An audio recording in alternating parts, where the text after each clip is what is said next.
Every government promises their money is safe. Every leader swears things will never collapse.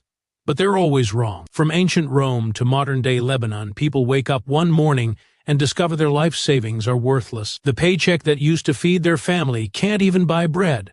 Their entire future gone. This isn't rare. This is what actually happens. The real question isn't if the system will fail. It's what you'll do when it does. Here's the dangerous truth nobody wants to hear. We look at our bank accounts and assume that money will always be there. We trust our currency because, well, it's always worked before. But money isn't solid like gold or land. Money is just trust, and trust can disappear in a single night. That's why studying history matters so much. Every financial disaster leaves behind clues, patterns that show what actually protects your wealth and what turns into dust. And here's what you'll notice. The people who survived weren't the ones who trusted the system most. They were the ones who questioned it first.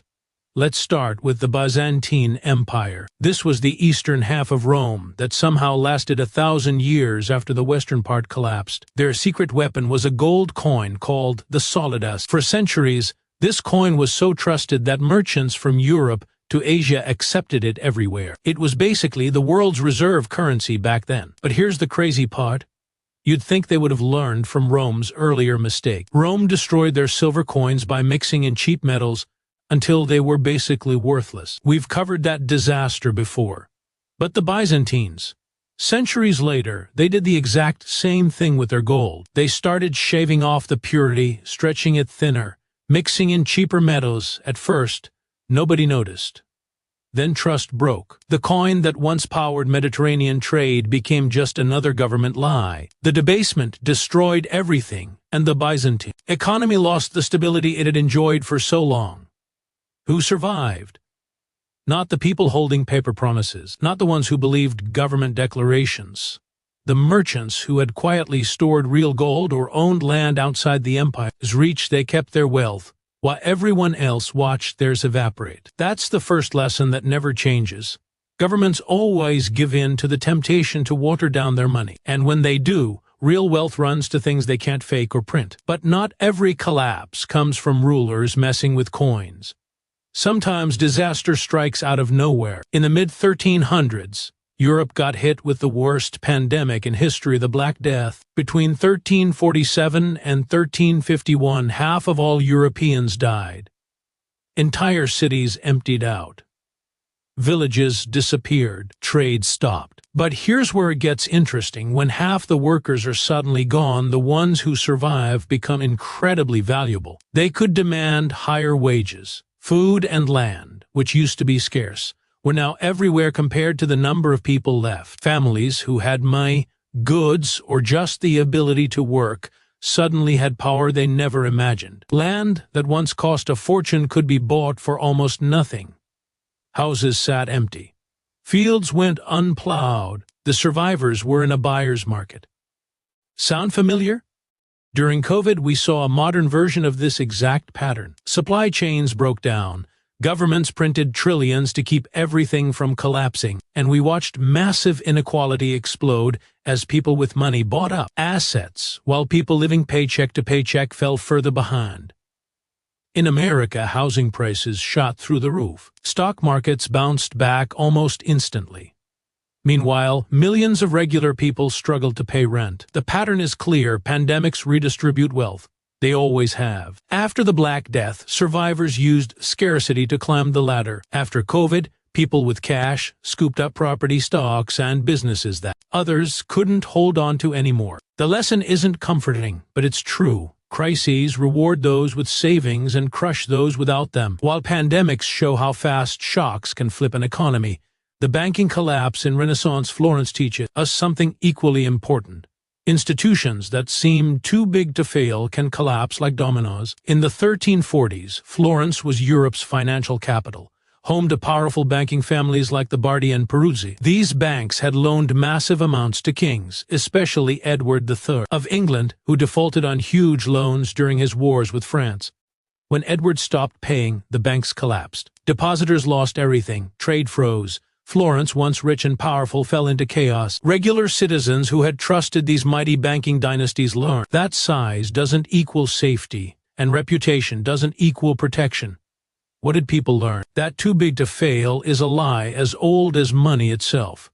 Institutions exist to make profit, not to guarantee your survival. When they fall, they'll take your savings with them.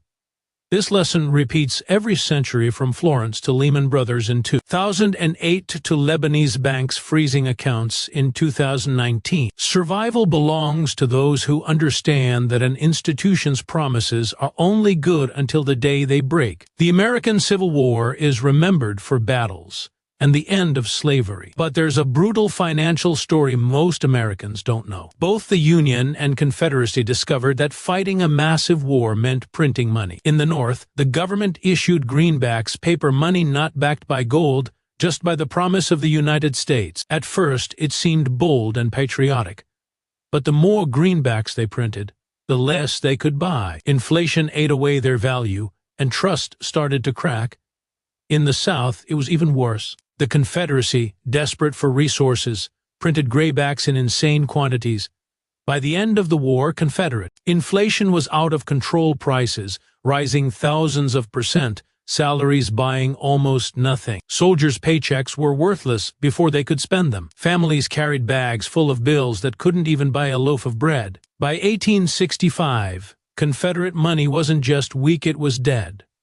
What mattered during that collapse wasn't paper promises. It was real things: land, food, gold. Anything tangible held value while money became a joke. For ordinary Southerners, this was devastating. Lifetime savings turned to dust. For opportunists with access to real goods, the war was a chance to grab property and wealth at bargain prices. This is a lesson Americans rarely hear but should never forget. Your own country has already lived through a currency collapse. And when it happened, protection didn't come from trusting the paper in your wallet. It came from owning things the system couldn't inflate away. France offers another brutal lesson in how revolutions can destroy money faster than any war. In the 1790s, as revolutionaries overthrew the monarchy and seized church lands, they issued new paper money called assignats. Backed in theory by confiscated property, these notes were supposed to stabilize everything. Instead, the government printed them like crazy. Each new batch diluted the last. Prices spiraled upward. Wages couldn't keep up. Soon the assignat became worthless. Farmers refused to sell food for paper. They wanted goods or silver instead. In Paris, bread riots came back, and the revolution ate itself alive. The winners weren't holding patriotic paper. They were holding food, gold, or property, things the government couldn't print. For regular Parisians, the lesson came too late. Promises, no matter how noble, are only worth what others will accept. When trust breaks, your savings don't just shrink, they vanish. Fast forward 2 centuries to Asia. In 1997, what started as an attack on Thailand's currency spiraled into a regional nightmare. Thailand had borrowed heavily in dollars, confident their currency peg would hold. When it collapsed, debts in foreign currency became unpayable overnight. Investors fled. Currencies across Southeast Asia, Indonesia, Malaysia, South Korea collapsed like dominoes. Economies shrank. Unemployment exploded. Governments begged the International Monetary Fund for rescue. The people who suffered most weren't the global hedge funds who caused the panic. It was ordinary citizens whose savings lost value, whose mortgages doubled in cost, whose jobs disappeared. Yet the pattern was painfully familiar. Those who held dollars or assets abroad did better than those who trusted local currency. Nations drowning in foreign debt were forced into brutal austerity, while Wall Street bought Asian assets at fire sale prices. What looked like a local collapse was actually a global transfer of wealth. The lesson echoes through every disaster from Byzantium to Argentina. Debt in someone else's money is a death trap. When the storm hits, it's not the creditor who drowns, it's the debtor. By now, the picture should be crystal clear. Whether it's revolutionary France, Civil War America, or modern Asia, the same themes repeat. Paper money collapses, debt chains nations and families, and the people who survive are never the ones who trust the system most. They're the ones who see its cracks before it breaks. The most chilling part? Collapse isn't just ancient history. It's happening right now. In Lebanon, between 2019 and 2021, banks did something that still feels impossible to most people in developed countries.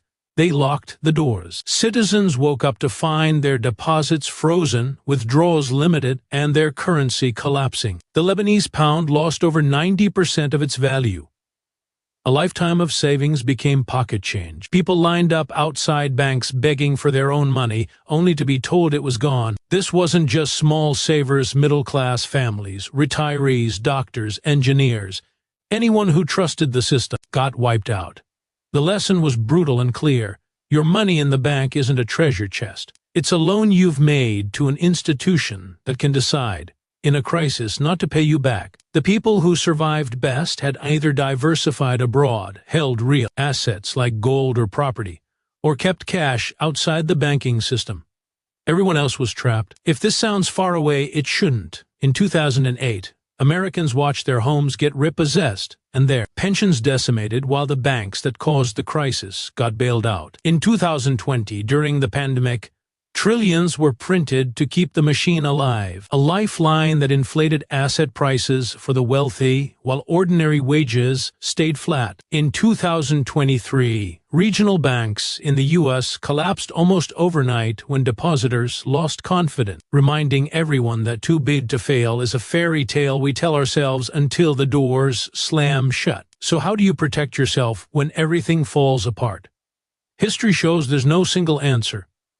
In Byzantium, it was gold. After the Black Death, it was having money to buy abandoned land. In Florence, it was not trusting too big to fail bankers. In the Confederacy, it was owning real goods. In France, it was food and property. In Asia, it was avoiding debt in foreign currency. In Lebanon, it was getting your money out before the banks closed. The specifics change, but the theme stays constant. Survival doesn't come from blind trust in paper or institution. It comes from recognizing what holds real value when illusions collapse. And here's the paradox that should wake you up. Collapse is both tragedy and opportunity.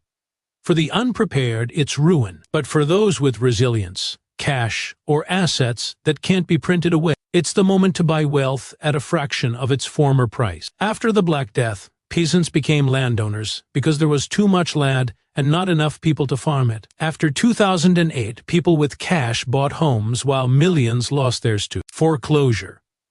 History shows that protection isn't just defense, it's also position yourself to grab what others are forced to give up under pressure. But wealth isn't only about what you own, it's about what you can do. The survivors throughout history weren't just people with gold or property. They were people who could create value when others couldn't. The baker who could still make bread, the craftsman who could fix tools, the farmer who could feed people, the merchant who could move goods across borders. These were the people who didn't just survive collapses, they rose during them. In every crisis, money loses meaning, but production never does.